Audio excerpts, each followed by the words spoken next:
فتحتنا الله يعفونا وعن والدينا ومشايخنا أهل الحقوق علينا عن جميع المسلمين والمسلمات والمؤمنين والمؤمنات وأن الله يرزقنا العلم والعمل ويحفظنا من الزيغ والزلل وأن الله يغفر ذنوبنا ويذهب عنا غيظ قلوبنا ويجيرنا من مذلة الفتن ما ظهر منها وما بطن وأن الله يحفظ علينا الإسلام والإيمان ويختم لنا بالحسنى وإلى حضرة النبي محمد صلى الله عليه وسلم الفاتحة.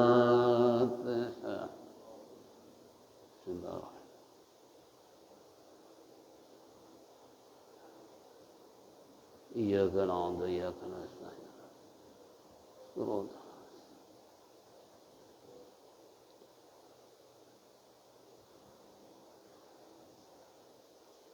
يا ربي بالمصطفى بلغ مقاصدنا واغفر لنا ما مضى يا واسع الكرم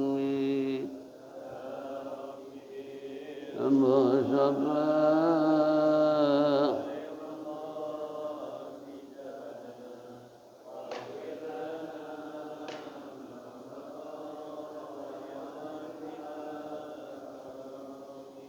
بسيد الخلق شمس الحق معتصم محمد خير معصوم ومعتصم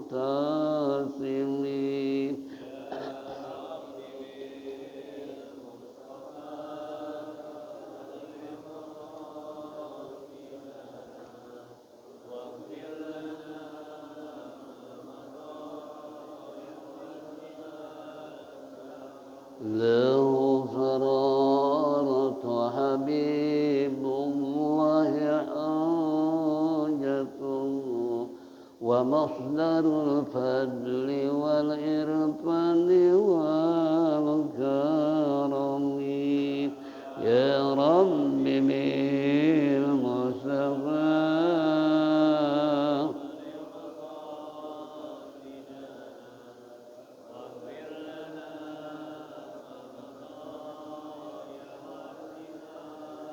أسر الوجود وروح الكون بهجته زين الشمائل والأدب والشيم يا رب بالمصطفى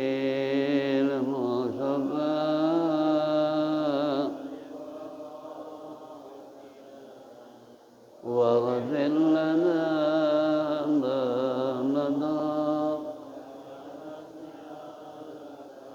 مطهر الأرض من رجس ومن درن من عبد وثن أو عبد صنم يا رب بالمصطفى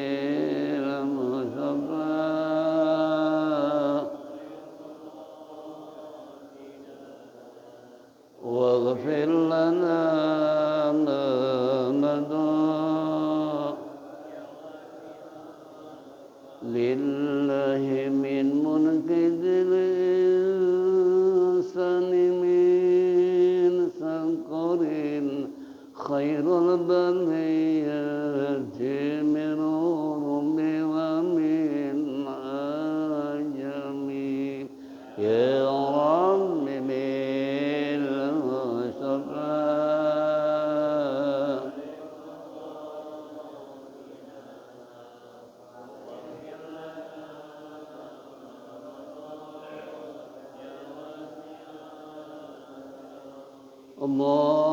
اللهم صل وسلم وبارك عليه. Ma'asyiral muslimin wal muslimat rahimakumullah. Alhamdulillah Alhamdulillahi Rabbil Alamin. Wassalatu wassalamu ala ashrafil mursalin Sayyidina wa syafi'ina wa maulana Muhammadin wa ala alihi wa sahbihi ajma'in. Amma ba'du fa inna asdaqal kitabullah khairal hadi sayyidina Muhammadin sallallahu alaihi wasallam wa syarrul umuri muhdatsatuha wa kullu muhdatsatin bid'ah wa kullu bid'atin dhalalah wa kullu dhalalatin finnar. Wa qala al-musannif rahimallahu ta'ala wa adaman naf'a bihi wa bi ulumihi fid daraini amin. Wa qala ma'asyiral muslimin wal muslimat rahimakumullah. Kembali ungkapan puji syukur kita terlebih dahulu kehadrat Allah Subhanahu wa taala atas segala rahmat dan nikmat yang diberikan kepada kita sehingga sampai saat ini kita masih bisa bersilaturahmi, bertatap muka, duduk bersimpuh bersama-sama di tempat yang mulia dalam rangka menindaklanjuti taklim rutin di pagi hari menjelang siang. Tentunya harapan kita mudah-mudahan apa yang kita lakukan semua ini mendapat ridha Allah Subhanahu wa taala, taufik dan hidayah, rahmat dan inayah selalu menyertai kehidupan kita sehingga kelak mati husnul khatimah. Amin ya rabbal alamin. Salawat serta salam atas sanjungkan kepada baginda Nabi kita Nabi besar Muhammad sallallahu alaihi wasallam. Hadirin jamaah rahimakumullah. Kembali di pagi hari kita akan membuka kitab Risalatul Mu'awwanah halaman Faslun 128. Qala al-musannif faslun wa 'alaika bi ada'il fara'id wa jatina bil maharim wal iksari minan nawafil fa innaka in fa'alta dzalika mukhlishan liwajhillahil karim hasalta ala ghaiyatil taitu qurbi minallah wa khuli'at alaika khillatun al mahabbatil lati tasiru indaha jami'u harakatika wa sakatika lillahi wa billahi wa hiya khil'atul wilayati bal khil'atul khilafah. Wa qad asyara ilaiha Rasulullah sallallahu alaihi wasallam bi qawli fi ma yarwihi an rabbih innallaha ta'ala qala ma taqarraba ilayya 'abdin bi syai'in ahabba ilayya mimma taradtu alaihi wa la yazalu 'abdi yataqarrabu ilayya binawafil hatta uhibbu fa idza ahbabtuhu kuntu sam'ahu alladhi yasma'u bihi wa basarahu alladhi yubsiru bihi wa yadahu allati yabtishu biha wa rijlahu allati yamsi biha wa abani asa'alni wa la in sa'alni la'atiyannahu wa in ista'adani la'u'idannahu wa mataraddatu bi syai' ana fa'iluhu tariduti taridudi fi qabdin nafsi abadil mu'mini yakrahul maut wa anakrahu musa'atahu wa la badzallahu minhu panzur rahimakumullah ila ma intawa alaihi hadal hadis al-qudsiyu minal asrari wal ma'arif wa ta'ammal ma'aw ma'ilaihi minad daqaiq wal lataifi wa ma wasala hadal abdul muwafaq ila hadil martabatil azimah allati sara fiha ma yuhibbu mahbuban billah wa ma yakrahu makruhan indallah illa bi adai maftaradahu alaihi wal isari minawafil ibtiga'ar zulfa ladaihi wasiyaqa in kana laka himmatu fil wusul ila maratibil kamali wa radbatun fi bulughi darajatir rijal faqad watuhallaka tariqa wa bada'allaka syu'adul tahqiqi Wallahu a'lam bishawab. Masalah kita adalah apa kata musannif tadi, ini suatu pasal yang menjelaskan wa 'alaika bi ada'il faraid. Harus mesti olehmu untuk menunaikan faraid tentang hal-hal yang wajib, watina bil maharim dan menjauhkan hal-hal yang haram, wal isari minan nawafil dan memperbanyak melaksanakan sunnah-sunnah. Fa innaka fa in fa'alta, maka jika engkau lakukan yang demikian itu mukhlishan dengan ikhlas karena Allah, liwajhillah al-karim yang maha mulia, hasalta ala ghayati, niscaya kamu akan mencapai dalam keadaan sangat al-qurbi, dekat dari Allah. Wa khuliat, dan diberikan oleh Allah kepadamu khil'ata, pakaian-pakaian mahabbah yang akan jadi indah pada sisi Allah, jami'u harakatika, semua gerak-gerakan kamu, wasakatika, diam-diammu karena Allah, wabillahi dan demi Allah, wahya khil'atun, dan dia itu ialah pakaian al-wilayah, wilayah yakni kekuasaan atau iman balkhil atau khilafah, bahkan Allah akan memberikan pakaian khilafah. Ini maksud musannif mengingatkan dan mengajak kepada kita, kalau kita ingin sukses dalam segala hal, yang pertama lakukan apa yang diperintahkan oleh Allah. Kewajiban-kewajiban yang diperintahkan oleh Allah kerjain, kata musannif. Loh, kenapa? Di samping memang itu merupakan hal yang sangat wajib kita perbuat sebagai tanda bukti patuhnya kita pada Allah dan tanda bersyukur kepada Allah Subhanahu wa ta'ala. Makanya dalam melaksanakan hal-hal yang wajib, yang diwajibkan oleh Allah, jangan dicampakkan, apalagi berani meninggalkan, khususnya sholat yang 5 waktu. Jangan kayak dulu masa muda belang belentong. Atau belang belentong, kadangkala sholat, kadangkala di saat susah sholat, di saat senang. Ada di sini ambil dulu. Kalau sekarang ya ini contoh, jangan. Apalagi kita berani meninggalkan tentang perintah Allah, wabil khusus masalah sholat. Allah sudah mengancam dalam satu ayat, mengingatkan masalakakum fi saqar, apa yang menyebabkan engkau hai saudara-saudara masuk ke dalam neraka sakor. Seketika mereka menjawab, qalu lam nakun minal musallin wa lam nakun nut'imul miskin.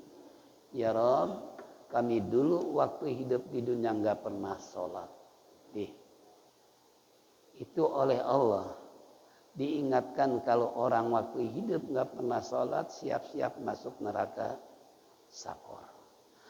Yang kedua, dia waktu hidup memiliki kekayaan dan kemampuan untuk bagi rasa terhadap orang miskin, dia enggak peduli. Ini 2 orang terancam dalam ayat tersebut. Pertama, dia ninggalin salat. Yang kedua, enggak peduli memberi makan orang miskin. Itu khusus neraka sakor. Gimana kalau enggak ninggalkan, cuman belang-belentong tadi, kadangkala salat, kadangkala enggak. Kalau yang meninggalkan neraka sakor, kalau yang mengabaikan, fawailul lil musallin alladzina hum an salatihim sahun. Celaka mereka yang salat. Nih ada imam baca ayat ini berhenti di fawailul lil musallin. Ya. Ini saya ingatkan, jangan wakaf di situ. Sebab saya pernah ditanya Profesor Yunisab waktu di UI, beliau bilang, Ustaz, kenapa sih nggak boleh berhenti fawailul lil musallin? Saya bilang, Prof, kalau Prof baca berhenti di situ berarti artinya celaka yang sholat. termasuk profesor sholat menjadi celaka. Kalau begitu, ini enggak sholat. Na'udzubillah min, itu enggak boleh. Makanya harus baca fawailul lil musallin alladzina hum an sholatihim sahun. Celaka mereka yang sholat tapi yang mengabaikan sholat. Kadang-kala tadi belang belentong, ya. Kalau lagi rajin-rajin, lagi sepeneng. Nah ini jangan sampai seperti itu. Na'udzubillah min dzalik. Dan yang kedua, dia ria melaksanakan sholat tapi pengen dipuji oleh orang lain. Rajin getol ke masjid berjamaah sampai jidatnya hitam supaya dilihat orang tukang sujud. Iya kan? Ini hati-hati, jangan sampai. Itu yang kedua yang enggak sholat. Lalu yang ketiga, bagaimana sholatnya rajin, tapi judi juga rajin, minuman juga rajin, nyabung ayam juga rajin, gosip juga ada di sini. Gimana yang ketiga nih? Kalau orang yang seperti itu, ya, bukan belang-belentong lagi, dia rajin sholatnya, main judinya juga rajin, minuman rajin, sabung ayam juga rajin, kemaksiatan dia lakukan, maka peranan sholat yang dia lakukan seiring dengan hadis Rasulullah, man taraka salatahu anil fasya wal munkar falyazdad illa bu'dan. Barang siapa orang yang sholat nih, tapi nggak bisa mencegah perbuatan maksiat, perbuatan keji dan munkar, kejiatnya zina dan kemaksiatan, dia tidak pernah menggubris, nggak pernah dia tinggalkan padahal sholatnya rajin. Nah orang seperti ini sholatnya bukan semakin dekat kepada Allah, malah semakin jauh. Sabda Rasulullah SAW. Nah 3 macam ini kembali pada diri kita semua. Jadi jangan di satu sisi rajin sholat, tapi main judi, minuman, dan maksiat jalan terus. Ini sholatnya bukan semakin dekat, dianggap sebagai kedok, simbol, tameng. Allah Maha tahu bahwa orang sholat itu hanya sekedar untuk menghilangkan jejak kemaksiatan, dianggap rajin padahal hatinya ngawur. Gitu kan? Ah ini 3 macam. Jangan ditinggalkan tuh yang wajib, wabil khusus sholat. Kemudian watina bil maharim, meninggalkan hal-hal yang diharamkan oleh Allah.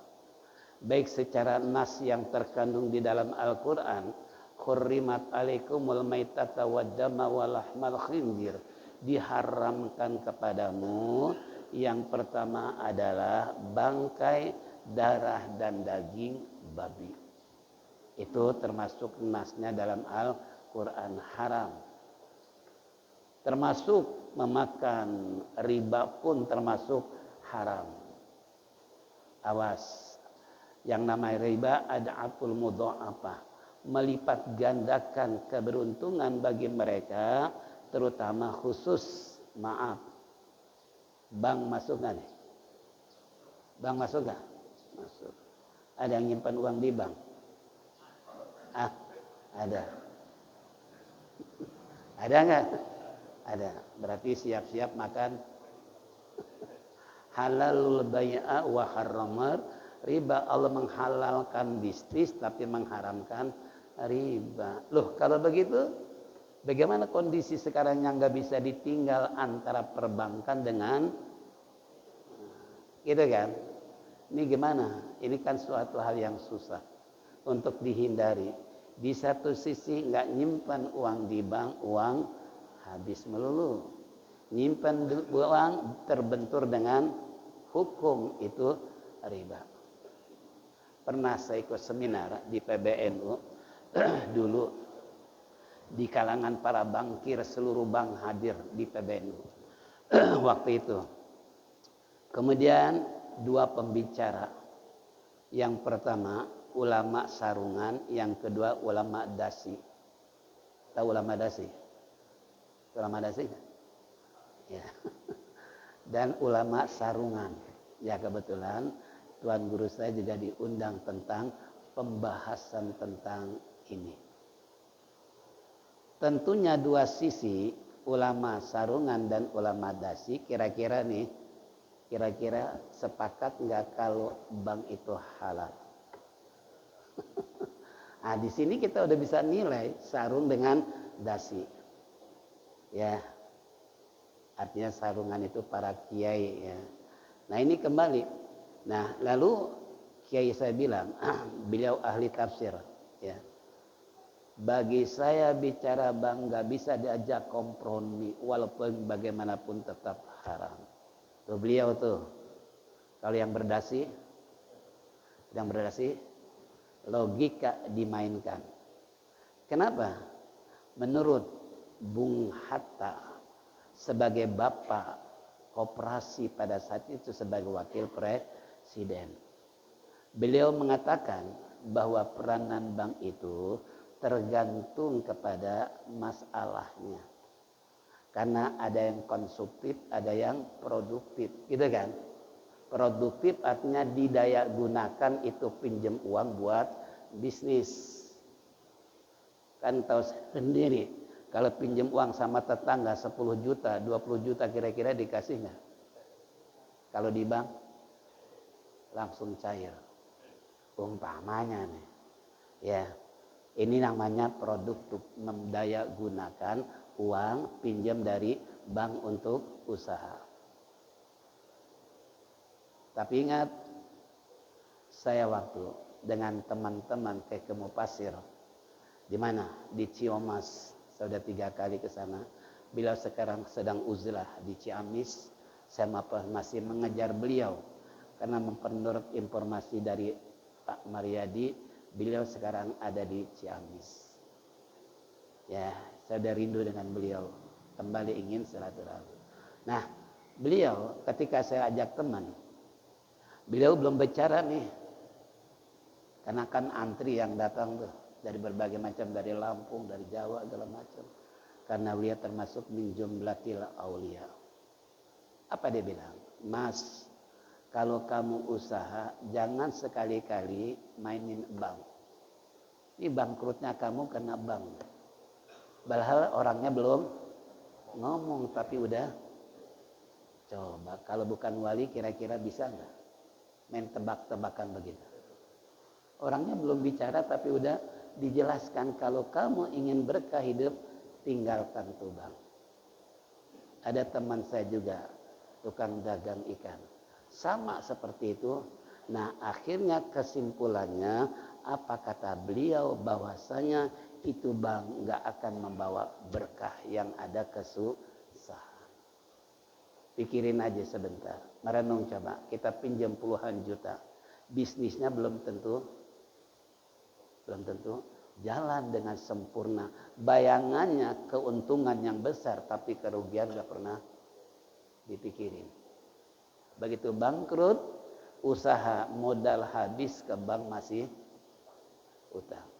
Kira-kira kalau puluhan juta, rumah bisa disita nggak? Jangankan motor, mobil, apapun kan bisa disita gara-gara ini. Salah satu contoh kata beliau ya. Jadi kalau kamu ingin sukses, jangan mainin bank. Sebab itu istilahnya hal-hal termasuk halalul bai'a wa haramul riba. Loh, sekarang gimana kalau haji daftar melalui bank?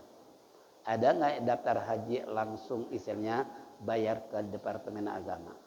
Kan enggak, harus melalui transfer bank. Itu pun dengan catatan, Pak, kalau Bapak sudah daftar untuk haji 25 juta sebagai DP awal, nanti berikutnya udah dapat pemberitahuan undangan bahwa Bapak tahun ini berangkat haji dengan nomor sekian dan seterusnya. Ini uang nih 25 juta nih, nambah enggak, kurang enggak? Kalau bahasa kita apa? Ini uang dimatikan. Nah, kalau itu kan ada ribanya enggak? Enggak ada kan? Karena uang tetap 25 juta. Walaupun berangkat hajinya 30 tahun yang lalu. 30 tahun yang akan datang kita daftar sekarang nih tahun 2025. Nah 30 tahun ke depan tahun berapa? 55 tahun. Ini 25 juta tetap nggak berubah. Nambah enggak, kurang juga enggak. Nah kalau ini kan nggak beranak namanya. Tapi kalau kita nyimpen deposito das 25 juta bukan untuk haji. Nah, setiap bulan persentase bunganya berapa? 5. Kalau 50% atau 5% kali simpanan uang 25 juta berarti per bulan dapat. Kita berakajak ngaji matematika. Iya kan? Paham nggak? Iya kan? Kan itu contoh. Kalau nyimpan 25 juta, das bukannya untuk haji, berkembang. Bertambah bunganya. Itu yang disebut ada akul modal. Padahal kita nggak kerja, nggak apa, tapi uang kita bisa beranak. Beranak kan? Bertambah. Dan nah, termasuk deposito. Jual tanah, miliaran. Di rumah takut dirampok. Takut diambil. Disimpan di bank 1 miliar. Nah, yang diambil kira-kira miliarnya atau bunganya? Nah, kalau seandainya per bulan 10%, 5% bunga dari 1 miliar berarti sebulan dapat berapa? 11 juta. Oh, 100 juta. Kita makan tiap bulan 10 juta. Setiap bulan makan 10 juta hasil deposito. Itu yang namanya konsumtif. Ya. Jadi nyimpan uang hanya untuk diambil bunganya saja. Nah kata Bung Hatta, kalau produktif itu halal, kalau konsumtif itu haram. Konsumtif hanya tinggal menerima bulanan aja, karena ada episode tadi kan, itu contoh. Makanya waktu debat kita di PBNU tadi, ulama-ulama yang mendesak, kalau gitu gimana caranya untuk kondisi sekarang? Nah pihak ketiga mengatakan, kalau begitu, kalau niatnya memang untuk niatnya karena Allah dan tidak terjadi sesuatu yang tidak diinginkan, simpan di bank masih boleh. Kalau niatnya lain dengan pendapat mu'alim. Kalau mu'alim gimana nih masalah bank kan lagi rincuh nih, ada yang halal ada yang haram. Beliau jawabnya apa? Emang di rumah nggak muat tuh naruh duit. Jawabannya kira-kira gimana? Emang di rumah nggak muat, kita taruh di bawah kasur. Di bawah kasur udah penuh nih, nggak muat nih. Taruh di lemari, laci udah penuh. Lalu kemana nih kita harus simpan nih duit? Maka kita harus gali lubang. Taruh duit di atas, di dalam. Itu kalau udah nggak muat juga. Berarti beliau nggak memberikan keputusan haram, tapi secara halus seakan-akan jangan nyimpan di itu, kalau saya maknakan mu'alim. Ya, ini kembali pada diri kita semua. Karena pernah terjadi dulu seorang kaya, dia mingkong. Kalau dulu kan bank nggak begitu semaraknya, hanya nyimpan di kaleng kongkuang. Wah, disimpan nih uang. Setiap penuh disimpan. Disimpannya di mana? Bukan di rumahnya. Kalau di rumah khawatir malingnya berambut panjang. Berkonde. Gitu kan? Karena biasa kalau penyakit istilahnya kebutuhan pasti dibuka. Ya. Hanya digali di bawah pohon sawo. Digali itu kaleng kongkuang. Ini cerita mahal. Begitu dikali terjadi kebakaran rumahnya. Bingung tuh nyari uang dulu di mana ya saya simpan nih uang apa kaleng kongkuan gitu kan. Nah kalau kaleng kongkuan isinya ratus ribu kira-kira berapa duit? Berapa duit?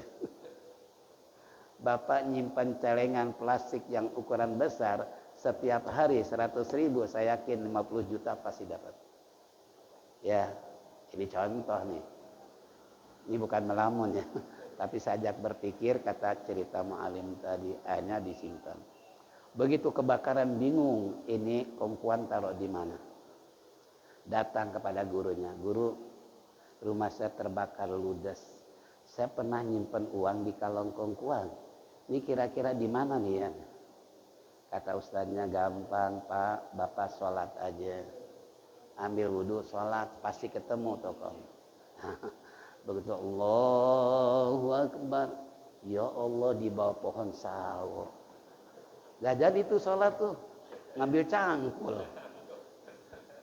Digali tuh tanah, ternyata benar kalau kongkuan ada di bawah pohon sawo. Sholatnya nggak jadi. Yang seharusnya kan sholat aja dulu. Itu kaleng nggak kemana-mana itu. Iya kan? Ini enggak. Nah, berarti ini orang menunjukkan hubbud dunia. Saking cintanya dengan dunia, wasilah dengan sholat, lupa kepada sebagai wasilah Allah yang memberikan petunjuk. Ketika dia takbir langsung ingat. Makanya bapak-bapak, ibu-ibu kalau kehilangan sesuatu jangan datang ke dukun. Iya kan? Iya karena Abu Dua, iya karena Sa'in. Dialah yang tempat kita menyembah dia, tempat kita mohon pertolongan. Jangan sama mbah dukun. Kalau mbah dukun, duit akan habis, ketemu kagak. Gak percaya? Percaya nggak? Pernah saya ngajar orang India. Ini tiap hari uangnya nggak ada melulu. Saya ngajar di rumahnya.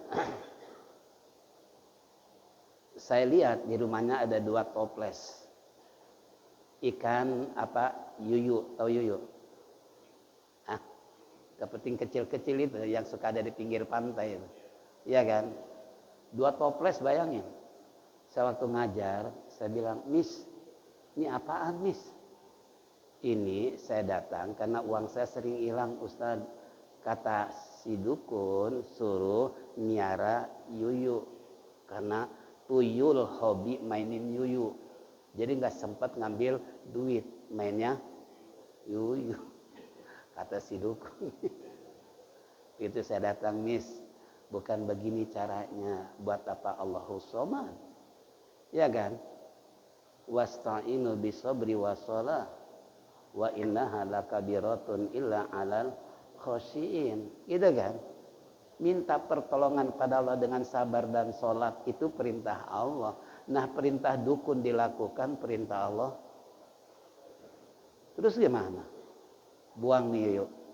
Minta kepada Allah petunjuk supaya si pencurinya tersebut ketahuan siapa dia.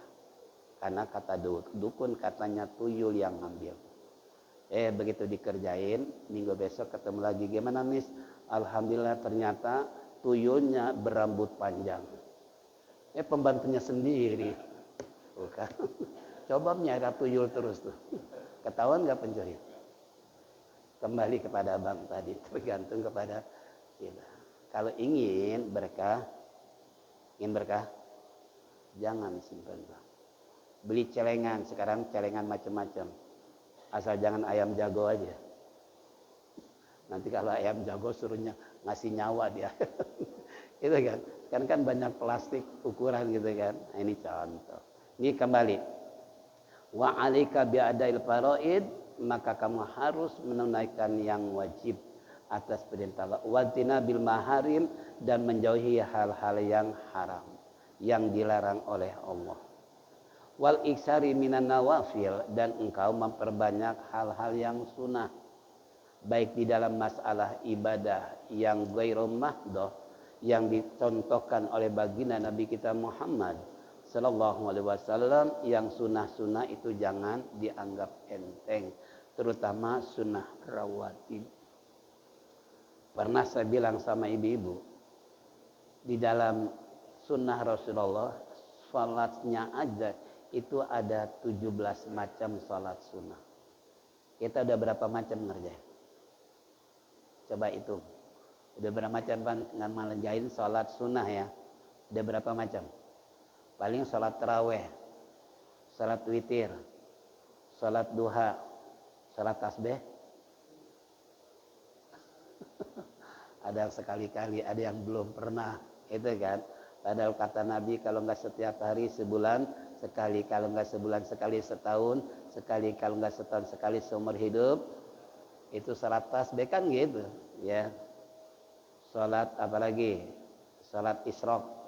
Alhamdulillah. Kalau ngaji, kalau nggak ngaji ada di sini gitu. Kalau ngaji kan kita salat isyraq kan, karena kebiasaan kita ini, ya. Iya, kalau di rumah boleh saja, tapi kan rentetannya, caranya, martabatnya adalah habis salat subuh, das zikir, wirid, tadarus atau ngaji. Begitu masuk isyraq kita salat. Nah sekarang di masjid nggak sempat salat. Kenapa? Karena mungkin ngambil wudhu, antri, dia pulang sampai rumah, wudhu kemudian salat isyraq. Boleh. Tapi yang afdal tadi itu, ya, masih kondisi di masjid sebelum pulang. Yang penting jangan olahraga dulu baru salat isyraq. Ya, ini contoh, ya. Masih banyak lah kalau dibahas urusan salat. Itu baru rawatib doang kan. Salat qobliyah dan ba'diyah jangan ditinggal. Itu sebagai penambal salat wajib. Jadi kalau wajib ada kekurangan, kekeliruan dalam kita lakukan, maka untuk menambalnya adalah sholat rawatib. Makanya jangan ditinggal.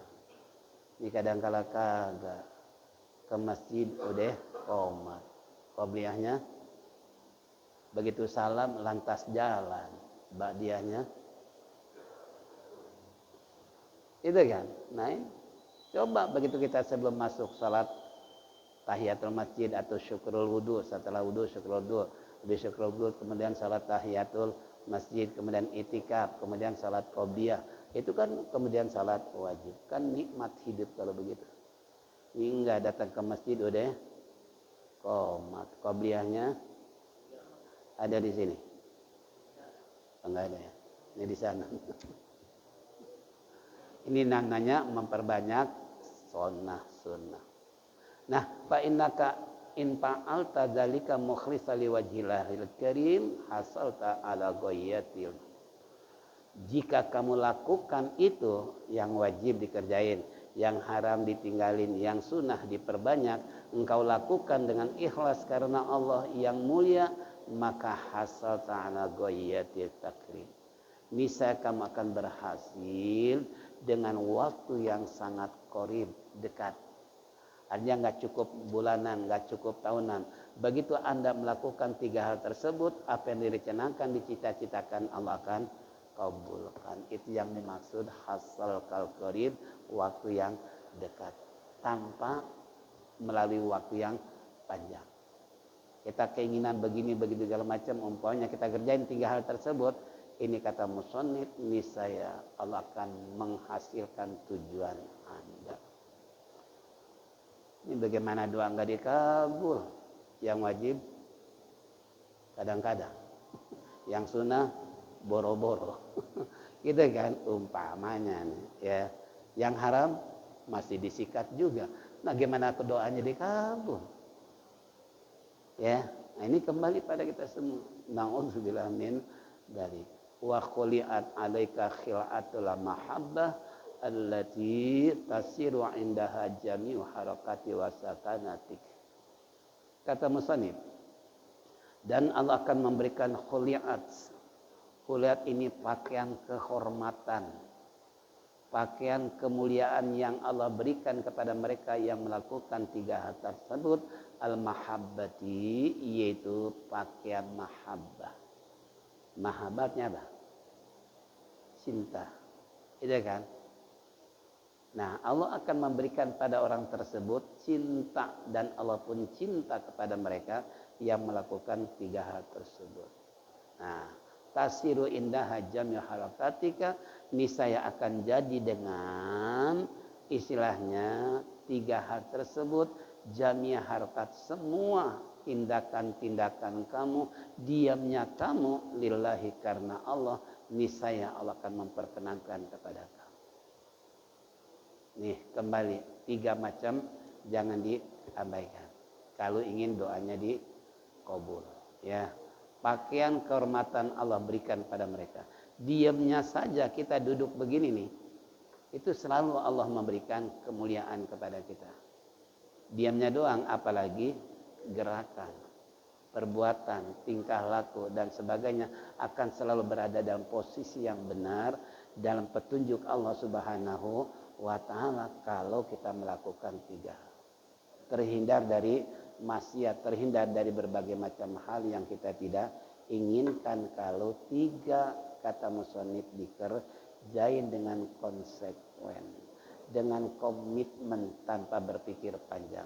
Inilah kesimpulan bacaan tadi. Nanti insya Allah ada isyarat dari baginda Rasulullah berdasarkan hadis qudsi, insya Allah bahasanya yang akan datang. Karena kondisi saya belum prima banget ya, masih dalam keadaan fit. Makanya terima kasih pada jemaah yang telah menjenguk dan mendoakan saya di rumah sakit. Ya alhamdulillah, walaupun dokter Pak Kiai jangan banyak bergerak selama 1 minggu. Nah sementara kita kan tukang bergerak. Kalau nggak bergerak di rumah aja kira-kira ngapain? Malah merintih gitu kan. Nah, di sini bisa ketawa gitu kan, bisa senyum dengan jamaah. Nah makanya disinilah hadirin, alhamdulillah terima kasih kepada jamaah yang mendoakan selama saya di rumah sakit. Nah semoga bisa bertemu kembali di pagi hari ini dan mudah-mudahan seterusnya dalam keadaan sehat walafiat. Allah memberikan kekuatan dalam segala yang kita inginkan bersama dan mengampuni segala noda dan dosa kita. Kelak kita mati husnul khatimah. Mari kita tutup dengan zikir tauhid. Faliyatafaddal masykur. Liwatin manfaat.